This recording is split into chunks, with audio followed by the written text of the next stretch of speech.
Bonjour et bienvenue à l'émission La Parole vivante. Cette émission où est-ce qu'on prend la parole de Dieu, la Bible, et on découvre qui est Dieu et quel est son plan extraordinaire pour nous. Depuis déjà maintenant 2 émissions, on parcourt le grand thème « Pourquoi Dieu ?» On a vu notre identité, on a parlé que Dieu nous aime, et aujourd'hui, Dieu console. Bonjour Régent. Bonjour Simon. Encore un grand privilège de pouvoir justement sonder la parole de Dieu, découvrir que... Là, aujourd'hui, on va voir que Dieu console. Oui, on s'aperçoit que cette humanité a besoin de consolation. Et notre Dieu est là, il a un regard sur cette terre et chacun de ses habitants qui l'habitent, chacun des êtres humains, Dieu est prêt à accorder à chacun de ces êtres humains une consolation bien particulière. Oui, c'est bon que tu nous résumes un peu les thèmes. Pourquoi Dieu? Parce que, afin de trouver notre véritable identité en tant qu'être humain, et aussi parce que Dieu est amour, c'est son essence même, c'est sa nature, et il aime sa création. Alors voilà pourquoi il la réclame au point de venir la chercher et puis de l'emmener tout près de lui afin qu'il puisse la serrer dans ses bras. Et en plus de cela, il est prêt à la consoler. On lit notre texte? Oui. Alors, deuxième épître de Paul aux Corinthiens, c'est le premier chapitre à partir du verset 3, mon cher Simon. Donc, je vous invite à la maison de prendre votre Bible, j'espère que vous en avez une, comme notre frère nous l'a dit, 2 Corinthiens, chapitre 1, on va lire le verset 3 et 4. « Béni soit Dieu, le Père de notre Seigneur Jésus-Christ, le Père des miséricordes et le Dieu de toute consolation, qui nous console dans toutes nos afflictions, afin que, par la consolation dont nous sommes l'objet de la part de Dieu, nous puissions consoler ceux qui se trouvent dans quelques afflictions. » Avant de parcourir le verset 4, stationnons-nous un peu au verset 3, puis contemplons les vérités qui sont là-dedans. Il y en a, hein? Il y en a beaucoup. On commence avec la consolation. Un Dieu de toute consolation. Dieu veut consoler chacun d'entre nous. Et on le voit à maintes et maintes reprises, ce message-là, dans les Saintes Écritures. Absolument. On le voit avec la servante Agar. Il entend les cris de l'enfant. Vous connaissez l'histoire, la servante Agar? Alors, oui. Abraham et puis Sarah voudraient avoir tellement un enfant, puis l'Éternel a fait une promesse, c'est moi, je vais vous pourvoir, je vais vous donner un enfant qui sera votre héritier et qui bien deviendra une nation, et puis on connaît, devenu Israël, et puis le roi David, ainsi de suite. Alors, tout ça descendant d'Isaac, mais Abraham et puis Sarah attendaient, puis les années, eux autres, ça filait, là, puis avançaient en âge, ils ont dit, on va y participer. Donc, ils voulaient aider Dieu dans l'accomplissement de la promesse. Alors, ils ont pris la servante Agar, selon les lois de ce temps, et puis Abraham, donc, il conçut un enfant, et puis... Ismaël.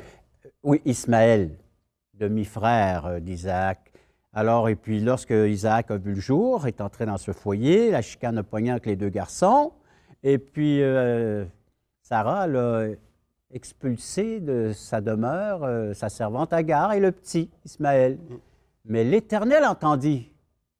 Et il a consolé Agar et consolé le fils Ismaël pour les bénir en plus.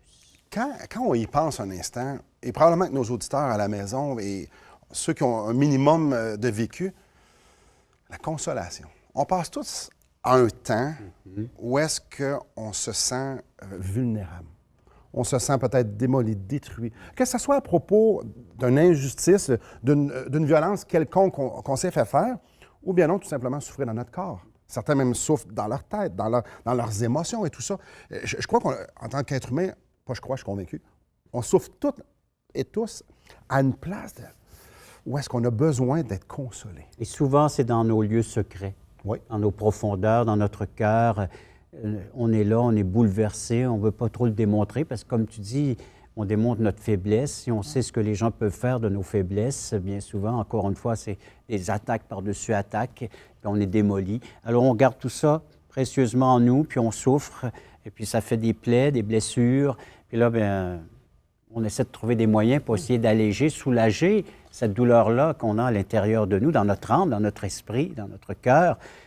Et voilà un Dieu qui entend, qui voit.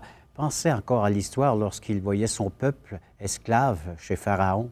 Il a entendu les cris, les larmes, et puis il a suscité libérateur du nom de Moïse. Parce qu'il était sensible à ça. Il voulait apporter une consolation à ceux qui étaient affligés. On a juste à penser quand Jésus était auprès de Marie et de Marthe, que leur frère venait de mourir, Lazare.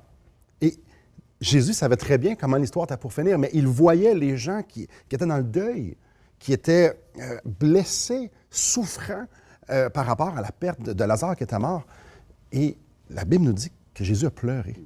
Même s'il savait comment c'était pour finir. Il allait même le ressusciter. Jésus savait que c'était ça qu'il était pour faire. Il pleura et accompagnait ceux qui étaient en peine. On a un Dieu qui n'est pas détaché de sa création. Il n'est pas détaché de nos souffrances. Il est pas En fait, si Dieu est amour, et il est, surtout après avoir vu l'émission précédente, il est amour, ce qu'on voit dans la Bible, il est amour. Alors, comme un bon père, quand un de ses enfants souffre, il souffre aussi. Il dit dans le prophète Ésaïe, « Consolez, consolez mon peuple, aplanissez les sentiers, le chemin. » C'est pour l'envoi du Fils. Le Fils qui est appelé encore dans le prophète Ésaïe l'homme de souffrance, l'homme habitué à la souffrance, à la douleur. Alors, comment est-ce qu'il peut comprendre et saisir? Comment est-ce que nous, on peut aller chercher, puiser dans ce Dieu de toute consolation les ressources nécessaires? Je crois qu'on va prendre une pause. On va laisser les gens prendre leur souffle. Et on va le prendre nous autres aussi. Et on va continuer se développer sur ce beau sujet-là après la pause. Oui, un Dieu qui veut nous consoler. On n'est pas insensible, moi et Régent. Probablement qu'il y en a qui nous écoutent ce matin, aujourd'hui, cet après-midi, peut-être même cette nuit, qui vous souffrez. Que ce soit de quelconque souffrance. En fait, je suis convaincu qu'il y a des gens qui nous regardent puis vous êtes au bord des larmes, peut-être vous êtes au bord du gouffre, vous ne savez pas quoi faire. Prenez espoir. Prenez espoir. Après la pause, on va vous montrer comment Dieu veut vous consoler et être là pour vous. Restez avec nous.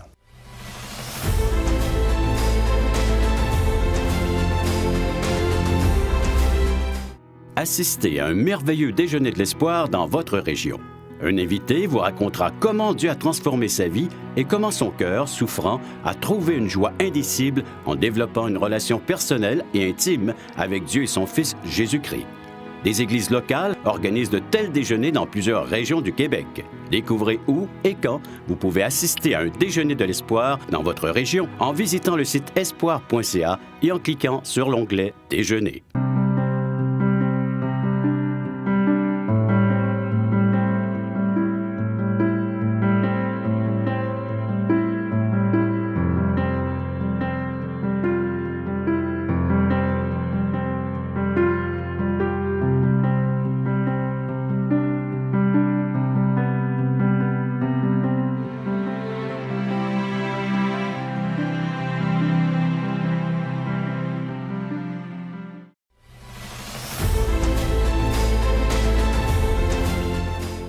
Bonjour à la maison. J'aimerais relire juste une portion du verset 4 qu'on a lu tantôt.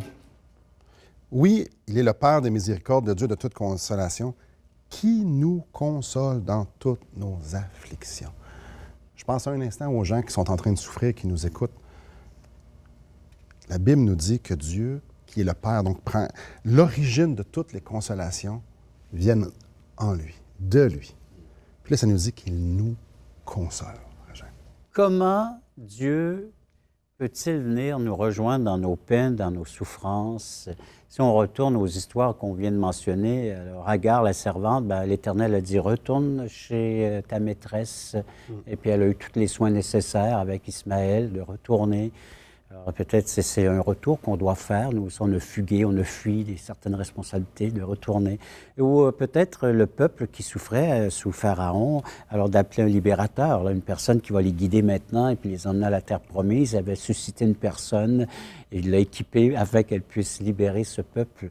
Et puis consoler mon peuple, c'est la venue de Jésus-Christ. Donc la personne de Jésus-Christ, voilà une façon encore, une des interventions divines, mais l'intervention par excellence en envoyant son Fils consoler la race humaine, l'être humain. J'aimerais ça qu'on parle de ça un peu. Jésus-Christ est venu consoler la race humaine. De quelle façon on peut comprendre en s'identifiant puis en vivant lui-même la douleur, la souffrance. Et puis, bon, on sait qu'il a souffert à la croix, ça tout le monde le sait. En tout cas, un rappel pour ceux Il est mort sur une croix. Il est mort sur une croix, Oui. Et pourquoi est-il mort sur la croix? Ben pour subir ce que nous, on aurait dû subir. C'est la peine de nos péchés, c'est le salaire du péché, c'est la mort. Christ est mort. Il s'est identifié avec l'objet par excellence qui nous fait souffrir, le péché. Et quand on y pense juste un instant, le Dieu créateur, 3 fois saint, celui qui ne peut même pas voir le péché, vient sur terre, prend la forme d'un homme, un vrai homme. Et il a été tenté comme nous en toutes choses. Il a souffert. Il a été fatigué. Il a eu faim. Et donc, il est vraiment venu en tant qu'homme. Satan, on peut le voir, il est tenté dans le désert. Donc, il sait c'est quoi la pression du péché, la conséquence du péché des autres. Donc, il a été abandonné. À la croix, ça l'a réellement fait mal. Même du Père, hein? Mon Dieu, pourquoi m'as-tu abandonné? Donc, Jésus comprend la lourdeur de ce que c'est que d'être un être humain. La laideur du péché, il ne l'a jamais connu, mais il a compris les conséquences. Donc, quand il est au ciel, parce qu'il l'est présentement, parce qu'il n'est pas juste mort, il est ressuscité, il était à la droite du Père, il compatit pour nous. Il est compatit parce qu'il a été dans nos souliers. Et ce que moi, je trouve extraordinaire, c'est que Dieu a voulu s'identifier à nous. Donc, il a envoyé son Fils. Et ça, c'est extraordinaire parce qu'il a dit, « Je vais prendre la peine de vos péchés. » Et ça, tu l'as mentionné, j'aimerais juste le répéter d'une autre façon ou ajouter.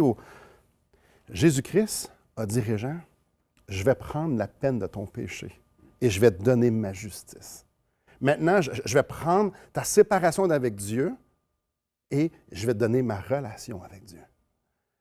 Je vais te prendre tes souffrances et je vais te donner la guérison, le lien pour pouvoir être guéri. Je vais donner le lien que tu dois avoir pour être consolé avec le Père des consolations. Jésus-Christ est venu faire ça. Et n'importe qui, on va en parler vers la fin de l'émission, mais n'importe qui se tourne vers Jésus peut bénéficier de cette consolation-là par la présence unique de l'homme par excellence qui a souffert pour nous. Et moi, j'ai peur que les gens qui souffrent vont chercher des diachylons sur un cancer généralisé. On va chercher un plaster, on va prendre une Tylenol pour nommer la marque, ou quand on a le cancer généralisé, on est séparé de Dieu. On a les conséquences du péché et on va prendre juste un petit plaisir ici, une petite philosophie là. Quand Dieu nous dit, non, moi, je veux venir te consoler, je veux être avec toi. Ça, c'est la meilleure des consolations, c'est une présence unique, une épaule qui sera toujours présente pour recevoir celui qui est en peine.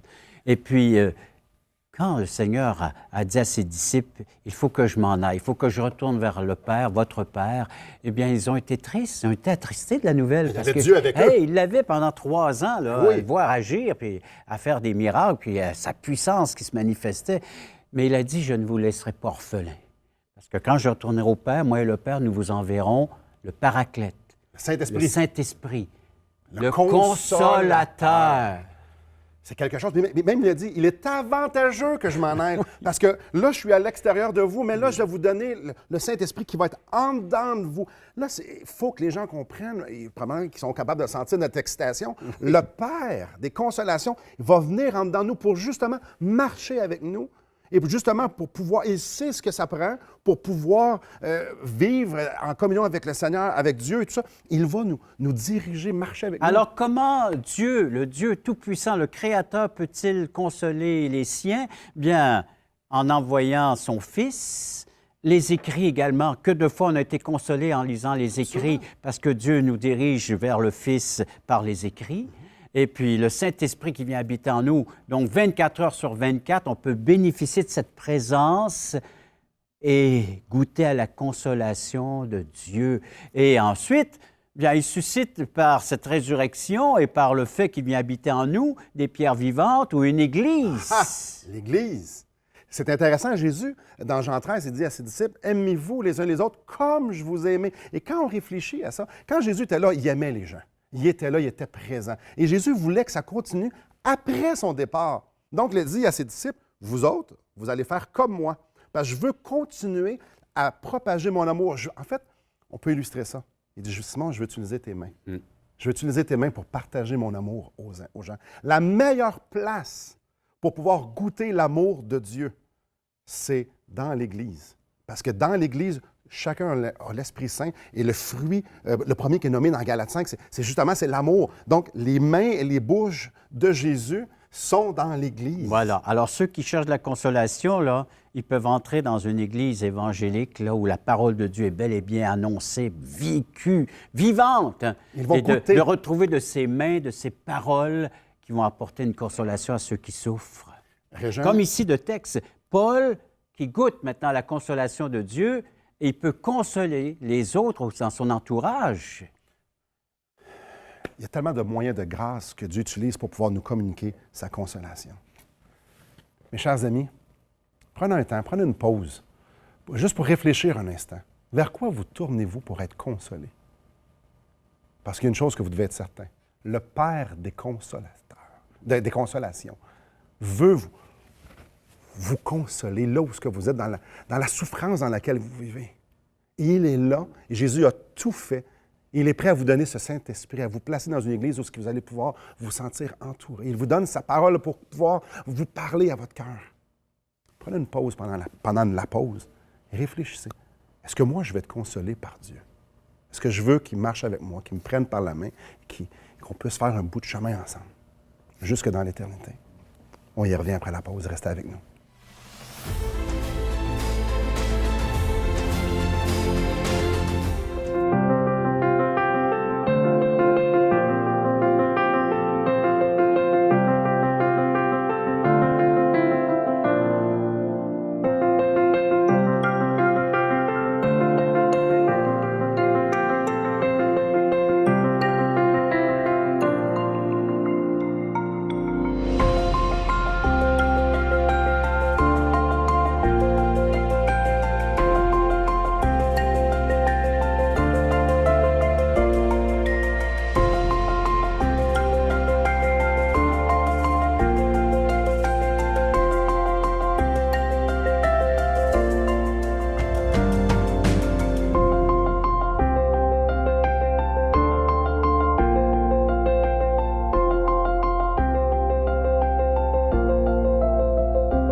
Bonjour parmi nous.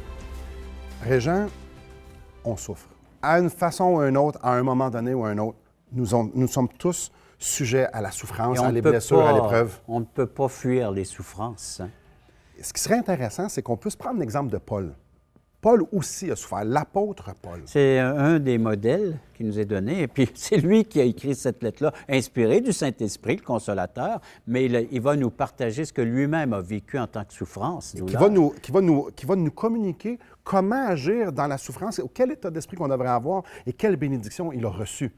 Donc, dans la même lettre, dans 2 Corinthiens, mais allons au chapitre 11. Donc, nous allons souffrir. Mais regardez bien, lui, comment il a souffert. Donc, ici, je suis au verset 24 de 2 Corinthiens, chapitre 11. 5 fois, j'ai reçu des Juifs 40 coups moins 1. Régent, quand on réfléchit à ça, eux, ils disaient que 40 coups, tu mourrais. Donc, 5 fois, il a reçu 39 coups. Ça veut dire, il bouge encore, mais il bouge. OK, on va arrêter là. 5 fois. On continue. 3 fois, j'ai été battu de verge. 1 fois lapidé. Lapidé, Régent? C'est de lancer des cailloux, là. Et c'est une peine de mort. Voilà. Donc, il a été laissé. Donc, une de ces histoires nous sont racontées dans le livre des Actes. Oui. Ce qui est intéressant, c'est qu'il se fait lapider. Oui. Il est jeté en dehors de la ville. Oui. Les disciples, ils vont le voir. OK, oui. J'aime le cœur de Paul. On y retourne. Oui. On continue notre texte.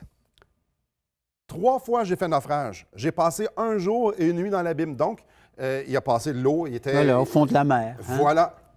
Fréquemment en voyage, j'ai été en péril sur les fleuves, en péril de la part des brigands, en péril de la part de ceux de ma nation, en péril de la part des païens, en péril dans les villes. Bref, verset 27, j'ai été dans le travail, dans les peines, exposé à de nombreuses veilles, à la faim, à la soif, dans les jeûnes multipliés, au froid, à la nudité. Il l'a pas eu facile, Paul. Puis il rajoute au verset 28.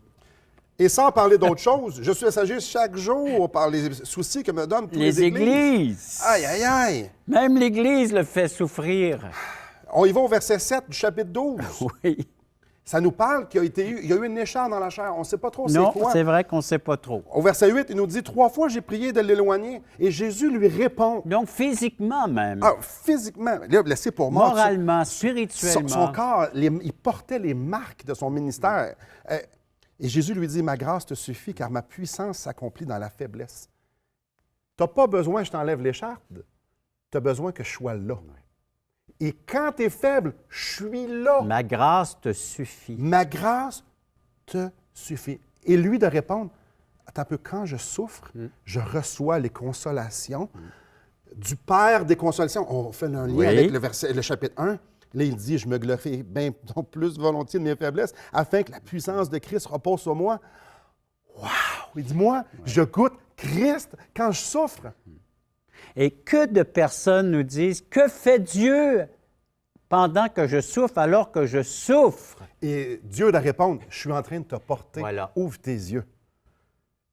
Je suis en train de t'interpeller, je suis en train de m'adresser à toi, je veux parler à ton cœur, je veux te parler. Il est en train d'attirer l'attention de la personne afin de pouvoir être l'objet de la consolation divine.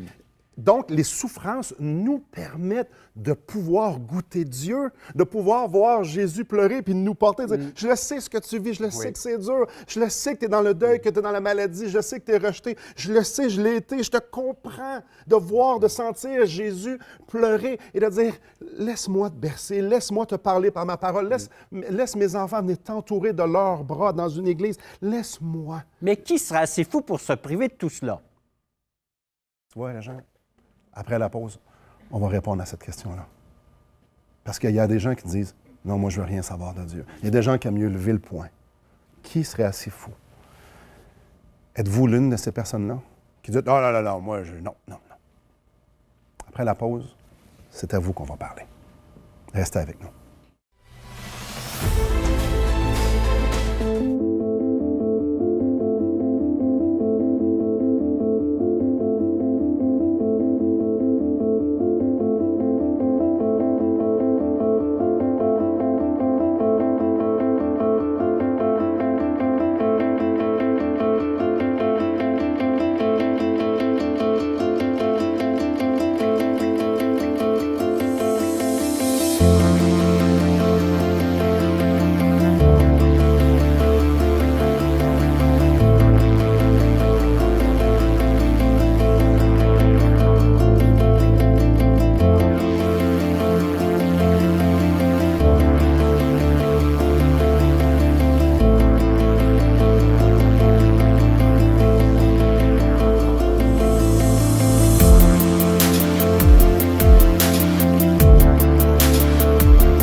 Voulez-vous combler le vide dans votre âme? Avez-vous soif d'une sérénité intérieure?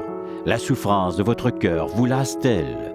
Appelez dès maintenant pour recevoir gratuitement un évangile de Jean pour connaître l'amour de Dieu, un Nouveau Testament pour trouver des réponses à plusieurs de vos questions, le livre Destination finale pour comprendre la nécessité du salut et finalement la Bible et le salut qui nous explique comment recevoir Jésus. Contactez-nous à espoir.ca ou composez 1-877-l'Espoir.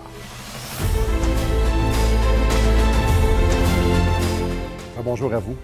J'aimerais vous lire un verset, ici dans le livre aux Hébreux, chapitre 2, verset 18. « Ayant été tenté ou éprouvé lui-même dans ce qu'il a souffert, il peut secourir ceux qui sont tentés ou éprouvés, c'est le même mot.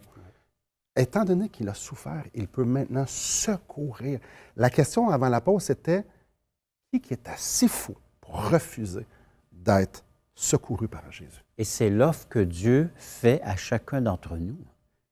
Il nous voit dans notre misère, il nous voit souffrir, il voit comment est-ce qu'on a un cœur qui est brisé.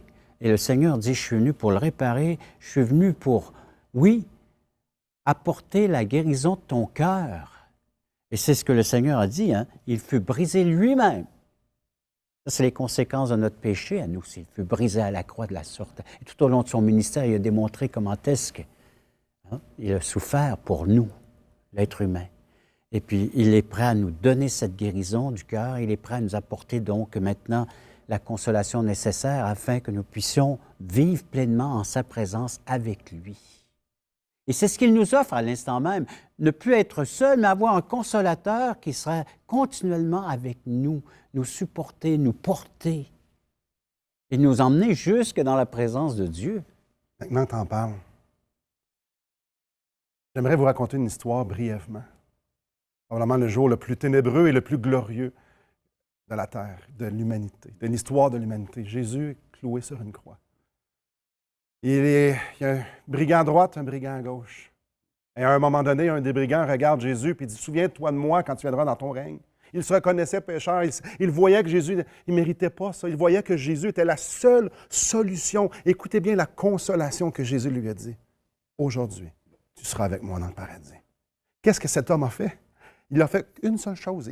Il méritait d'être crucifié. Il le disait à l'autre, nous, on mérite ça, mais pas lui. Il a reconnu qu'il avait besoin d'être consolé. Il a reconnu qu'il était un pécheur et qu'il avait besoin d'être sauvé. Il n'a pas regardé nulle part ailleurs qu'à Jésus-Christ, à côté de lui. Souviens-toi de moi, tu es la seule solution. Et Jésus le console, lui a dit, oui, tu vas être avec moi. Et pour l'éternité, on va être ensemble. Et mes chers amis, où est-ce que vous êtes présentement? Peu importe qui vous êtes, peu importe ce que vous avez fait, peu importe à quel point vous souffrez. Jésus veut vous consoler de la même façon. Jésus veut vous dire, tu seras avec moi dans le paradis. Et je vais être avec toi jusqu'à temps que tu te rendes là. Jésus veut nous accompagner. Jésus veut nous porter. Mais il y a une chose qu'on doit faire, c'est se tourner vers lui et lui dire, sauve-moi. Merci beaucoup, Régent. Que le Seigneur vous bénisse.